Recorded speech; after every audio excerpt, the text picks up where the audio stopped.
क्षमा breaking Jain news. नमोस्तु नमोस्तु नमोस्तु।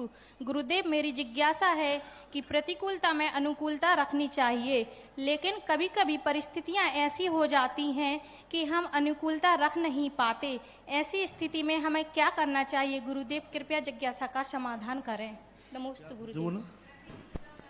प्रतिकूलताओं में अनुकूलता कैसे बनाए?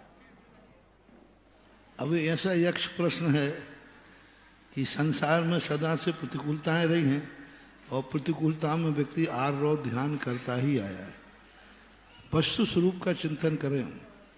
आज जो प्रतिकूलता हमारे जीवन में आई है, यह प्रतिकूलता हमने किसी को जरूर दी होगी। जब भी तुम्हारे ऊपर कोई संकट आए तो ये मानना चाहिए ये संकट जरूर तुमने दूसरे को किया होगा। जब तक तुमने दूसरे को ये प्रतिकूलता नहीं दी होगी, तब तक तुम्हारी जिंदगी में आ नहीं सकती।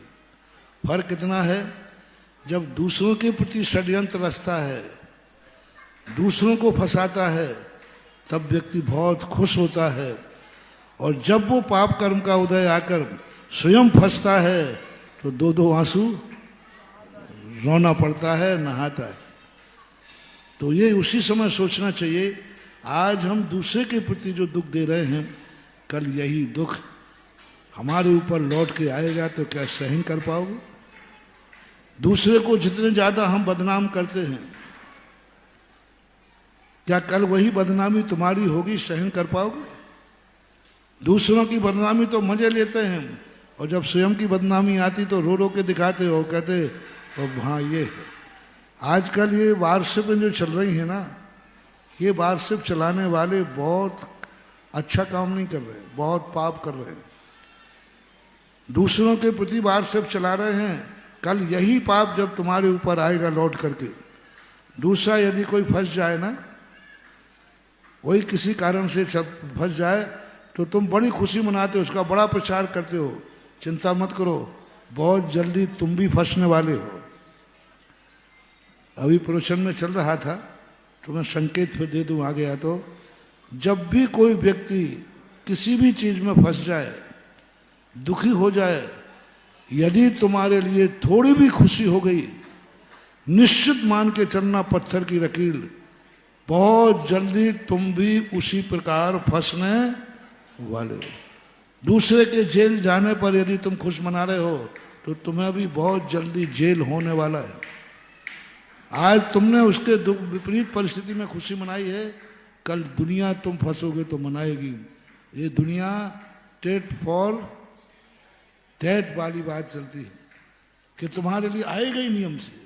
लेकिन लोग बाग, पहली बात तो मेरा कहना है, ये व्हाट्सएप पढ़ना बंद कर दो। आप लोग पढ़ना बंद कर दो। और लोगों से मेरा कहना, मैंने तो कर दिया, मुझे तो कोई जबरदस्ती पढ़ाता है तो मैं तो पढ़ता भी नहीं। व्हाट्सएप पढ़ना ही नहीं चाहिए, क्योंकि व्हाट्सएप डालने वाला नियम से बहुत निकृष्ट है। उसने डाले इसलिए है कि लोग पढ़ें, और तुम नहीं पढ़ोगे तो उसका डालना बेकार हो जाएगा। दूसरी बात, जो डालने वाला होता है वो नियम से निकृष्ट होता है, निकृष्टतम निकृष्ट विचार वाला होता है। उसकी बात को सही जवाब है व्हाट्सएप का। हमारे आचार्य महाराज सदा कहते थे, व्हाट्सएप आदि चलने का जवाब नहीं देना ही लाजवाब है। पढ़ो ही मत। ये तो है पढ़ने वालों से। डालने वालों से मेरा कहना है कि व्हाट्सएप में डाल करके तुम क्या मचाना चाहते हो? धर्म की हंसी, समाज की हंसी, जाति की हंसी, किसी साधर्मी की बदनामी कर रहे हो। तो रत्नगढ़ साहब का आचार्य में कहा है, तुम अपने खुद के धर्म की बदनामी कर रहे हो, और तुम्हारा खुद का धर्म ही समाप्त हो रहा है। इसलिए समाज के व्हाट्सएप डालने वालों से मेरा कहना है, इनमें ज्यादा रुचि मत लो। ये बहुत आर्त रोध ध्यान का कारण है। कल के दिन जब ये कर्म उदय में आएगा, कोई आंसू पोंछने वाला नहीं मिलेगा। आंसू पोंछने वाला, अच्छे अच्छे व्हाट्सएप लिखने वाले जिंदगी में ऐसे धोखा खाए, ऐसे मरे। मैं तो 10-25 साल से देख रहा हूं। जितने आलोचक व्हाट्सएप पे चलाते हैं, इनके घर बर्बाद हो जाते हैं, अकाल में मौतें होती हैं और वे खुद ऐसी तरह मर के चले जाते हैं। कितने मर गए ऐसे, और उसमें भी धर्मात्माओं की, उसमें भी साधु संतों की, उसमें भी धर्म की। तो ये सब बातों से मत पढ़ो, मान जाओ। मैं तो यही कह सकता हूं, जो कुछ भी संवाद है आपसी में बैठकर निपट लो। व्हाट्सएप से ना आज तक कोई संवाद निपटा है और ना निपटने, बल्कि बैर भाव और बढ़ता है। तो ये चीजें बंद होना चाहिए, नहीं करना चाहिए। इन्हीं कारणों से ये प्रश्न आया प्रतिकूलताओं के संबंध में। इन प्रतिकूलताओं के बाद में कोई विचार नहीं हो सकता। विचार तुम्हें पहले करना है। अपराध करने के बाद भागने से कुछ नहीं होगा। अपराध से भाग जाओ तो सब कुछ सही हो जाएगा।